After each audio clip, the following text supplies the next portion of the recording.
Hello বন্ধুরা, আশা করি তোমরা সবাই ভালো আছো এবং সুস্থ আছো। আজকে তোমাদের কাছে অ্যানিমেটেড সিরিজে আরেকটা মজাদার টপিক নিয়ে এসেছি, যেটা হচ্ছে আজকে তোমাদেরকে বোঝাতে চলেছি শর্ট অ্যানিমেশন প্লট আইডিয়াস। মানে এমন ধরনের কিছু শর্ট শর্ট ছোটো ছোটো অ্যানিমেশন হয় যেগুলো খুব ভাইরাল হয়, ঠিক আছে? তো এইগুলো normally YouTube shorts, reels, TikTok style, ঠিক আছে, সেই সব জায়গাতে ইউজ হয়। তো দেরি না করে শুরু করা যাক আজকের ভিডিও। তো সবার প্রথম আমি তোমাদেরকে বলি, 15 থেকে 60 সেকেন্ড মানে 60 সেকেন্ড অ্যানিমেশনের জন্য পারফেক্ট যে শর্ট অ্যানিমেশন প্লট হয় সেটা হচ্ছে প্রথমে খেয়াল রাখতে হবে ফার্স্ট হুক, তারপর ইমোশনাল টুইস্ট, তারপর strong ending and viral potential. ঠিক আছে, যেমন এক্সাম্পল হিসেবে তোমাকে যদি একটা বলি, যে আমি একটা স্টোরি বলছি, যেমন the last LAST last battery BATTERY, ঠিক আছে? তো এখানে দেখাতে পারো যে একটা রোবট এর ব্যাটারি শেষ হতে চলেছে, সে নিজের শেষ পাওয়ার দিয়ে একটা ছোট্ট বাচ্চার টয় চালু করে দেয়। শেষে রোবটটা বন্ধ হয়ে যায়, কিন্তু টয়টা থ্যাংক ইউ বলে। তো ভাইরাল এলিমেন্ট যদি তুমি এখানে ইউজ করো, ইমোশনাল এন্ডিং দেখতে পাচ্ছ, সাইলেন্ট স্টোরি টেলিং আছে, কিউট এবং স্যাড মিক্স আছে। মানে তো মোরাল অফ দ্য স্টোরি হচ্ছে কাইন্ডনেস ম্যাটার্স, মানে হচ্ছে দয়ালু হওয়া সব থেকে ভালো।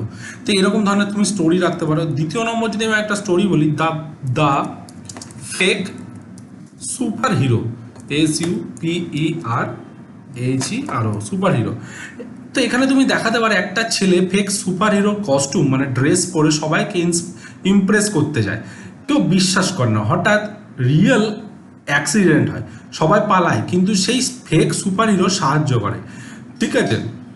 তো এখানে মোরাল অফ দ্য স্টোরি হচ্ছে হিরোর ড্রেসটাই কিন্তু ম্যাটার করছে না, তার আগ্রহটা ম্যাটার করছে। তো এরকম ধরনের স্টোরি রাখতে পারো। আরেকটা যদি তোমাকে স্টোরি বলি, যে the monster monster under bed, UNDER under bed, একটা রাক্ষস বিছানার তলায়। তো এখানে দেখাতে পারো একটা বাচ্চা বেডের নিচে মনস্টার ভয় পায়, মানে বিছানার নিচে মনস্টার ভয় পায়। শেষে দেখা যায় মনস্টারটাও অন্ধকারকে ভয় পায়, মানে ডার্কনেসকে ভয় পায়। দুজন একসাথে লাইট জ্বালায়। হ্যাঁ, কিউট টুইস্ট এর মধ্যে একটু রাখো, তো দেখবে কোনো মজা আসবে এই ধরনের গল্পের মধ্যে। তো 4 নম্বর যদি আমি আরেকটা গল্প তোমাদেরকে বলি, the pencil that refused, refused to die. মানে গল্পটা এরকম হতে হবে যে ছোট ছোট হাতে, মানে ছোট হতে হতে পেন্সিলটা এতটাই ছোট হয়ে গেছে সবাই ফেলে দেয়, শেষে সেই পেন্সিল দিয়ে ইম্পর্ট্যান্ট একটা এক্সামও লেখা যায়। তো এরকম গল্পটাকে রাখতে পারো যে একটা পেন্সিল, মানে ও হার মানতে চাইছে না, ও মৃত্যুটাকেও হার মানতে চাইছে না, মৃত্যুর কাছেও। তো এরকম মোরাল অফ দ্য স্টোরি রাখতে পারো যে ছোট মানে এই না যে ইউজলেস, মানে ব্যবহারযোগ্য না। তো এরকম ধরনের তুমি মোরাল অফ দ্য স্টোরি রাখতে পারো।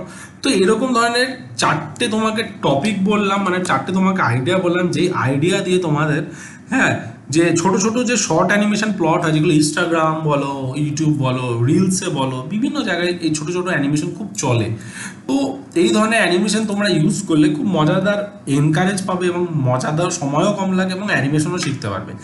আশা করি বন্ধুরা তোমাদের আজকে ভিডিও ভালো লেগে থাকবে। যদি আজকে ভিডিও ভালো লেগে থাকে তাহলে তোমরা অবশ্যই তোমাদের চ্যানেলটিকে লাইক করো, কমেন্ট করো অ্যান্ড সাবস্ক্রাইব করতে ভুলো না। নেক্সট ভিডিওতে আরও কিছু মজাদার জিনিস নিয়ে আসতে চলেছি, তো সঙ্গে থাকো, সাথে থাকো, বাই।